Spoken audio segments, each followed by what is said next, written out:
Kita bahas lagi globalis, walau tidak ada hubungannya dengan fulus di kantong kita secara langsung, yang bisa untuk membayar biaya bulanan listrik, internet, sandang pangan, pendidikan, kesehatan, yang sekarang kita sedang sangat perlukan. Namun memahami gerakan yang terjadi di dunia ini memberikan kita pemahaman akan langkah ke depan untuk menyalip di tikungan, mengubah masalah menjadi peluang. Mundur sedikit ke rapat Jacqueline Island di tahun 1910 yang ingin dolar menjadi mata uang dunia, baru terlaksana dengan 2 perang dalam 35 tahun setelahnya. Baru pada tahun 1945 impian mereka menguasai dolar tercapai. Globalis dengan world currency sesungguhnya adalah pasangan sejati, sehingga ketika mata uang negara bermain dalam 70 tahun ini menjadi tidak terkendali secara penuh oleh globalis tidak suka. Globalis ingin pegang kendali lagi. Globalis terinspirasi dengan apa yang dilakukan anak muda di tahun 2009 menciptakan Bitcoin. Bitcoin tercipta karena ketidakpercayaan dengan mata uang negara dunia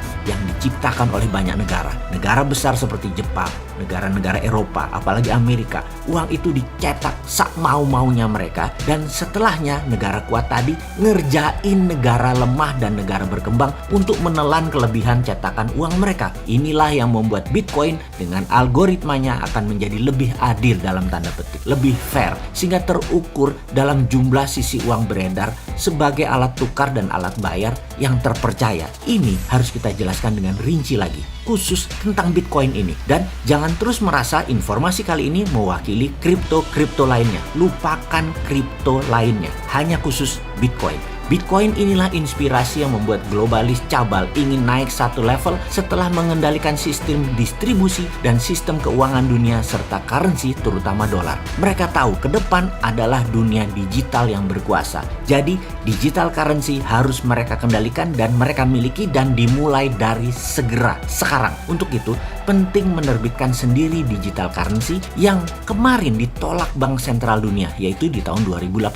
Itulah muasal perang biologi ini diluncurkan sebagai alat politik pukul Trump dan pukul ekonomi dunia biar kapok dan tunduk di bawah globalis sekali lagi seperti dulu lagi. Tahun 2030 misinya ini harus sudah tercapai. Perangnya pakai bioengineering. Itu di awalnya. Ini semua akan terjadi berapa lama? Mungkin 4 tahun lagi sejak tahun 2020. Jadi masih ada sampai tahun 2024, atau mungkin tidak ada batas waktunya sampai keinginan mereka tercapai. Maka jawabannya, perang ini masih panjang. Virus masih panjang. Lalu apakah senjatanya hanya virus COVID? Saya belum berani menjawab. Perlu pendalaman lagi. Bisa saja tool lainnya lagi yang mereka pakai. Ada banyak yang nggak bisa kita tebak. Bisa perubahan cuaca, bisa makanan berkurang stoknya, dan lain sebagainya. Yang jelas casualties at war atau korban perangnya bisa besar sampai negara-negara nasionalis patriotik menyerah semua. Target mereka apa sih? Jangan-jangan 200 juta pengangguran di seluruh dunia itu terjadi beneran. Jangan-jangan 2% dari populasi yang terpapar dari target 1 miliar manusia kena korban COVID akan hilang nyawanya. Dan ini benar-benar terjadi. COVID bisa mematikan 20 jutaan manusia. Ini jangan-jangan benar terjadi. Thanos bener dah pikiran mereka itu. Jahat. Kalau kita mikrokan ke Indonesia, maka angka 5 juta bisa terpapar dengan korban 150 ribu jiwa melayang dalam kurun waktu 4 tahun ke depan. Dan ini bisa terjadi. Wah, ini sadis sekali. Amit-amit, dan tidak boleh terjadi. Saat ini dengan angka COVID terpapar 800 ribuan saja sudah sangat mengerikan. Jangan sampai yang terpapar 2 juta manusia terjadi di tahun 2021 ini. Ini mengerikan. COVID harus bisa ditangani segera. Mungkin salah satunya dengan vitamin, makan, dan minuman suplemen yang mengandung oksidan tinggi diberikan gratis ke masyarakat. Juga farmasi kita memproduksi antibodi disebar gratis. Juga vaksin gratis dipercepat, diperbanyak oleh pemerintah. Urusan vaksin, saat ini semua negara melakukan hal yang sama, mengantri membeli vaksin. Sayangnya lama proses mendapatkannya. Indonesia baru dapat jatah 30 jutaan vaksin. Amerika sudah pesan 600 juta vaksin. Uni Eropa pesan 1,3 miliar vaksin, dan Cina pesan 3 miliar vaksin.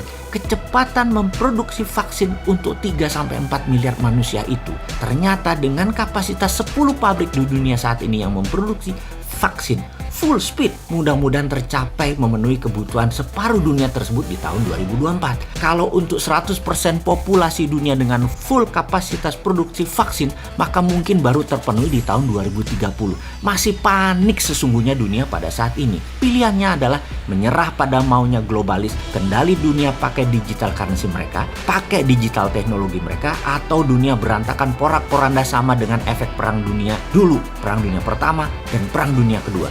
Atau berstrategi seperti Trump yang patriotik nasionalis yang terbukti gagal membendung globalis dan membuat dunia dikotak-kotakan seperti sekarang, kecuali nurut maunya globalis. Nurut maunya globalis itu bagaimana? Indonesia jadi negara market. GDP-nya dijebak di antara 3.500 sampai 6.000 dolar per kapita. Tidak akan pernah lebih tinggi dan berdaulat menjadi juara negara pemenang di tahun 2030, juga di tahun 2045. Nggak mungkin 100 tahun Indonesia merdeka atau 100 tahun Indonesia emas. Susah kalau kita turuti maunya globalis, kita akan dijebak terus di tengah. Buktinya sudah 6 tahun GDP saat ini per kapitanya, ya segitu-segitu saja. Covid dan trade war ini berefek ekonomi negatif bagi Indonesia kalau nahkoda dan awak kapalnya tidak mahir mengendalikan perahu di tengah badai ini. Solusi Covid yang paling telak pengaruh buruknya kalau tidak distrategikan. Sungguh bisa ambiar bernegaranya. Bener deh, kita duduk bersama lagi deh benahi kelemahan penanganan Covid. Nakes sudah mati-matian berjuang.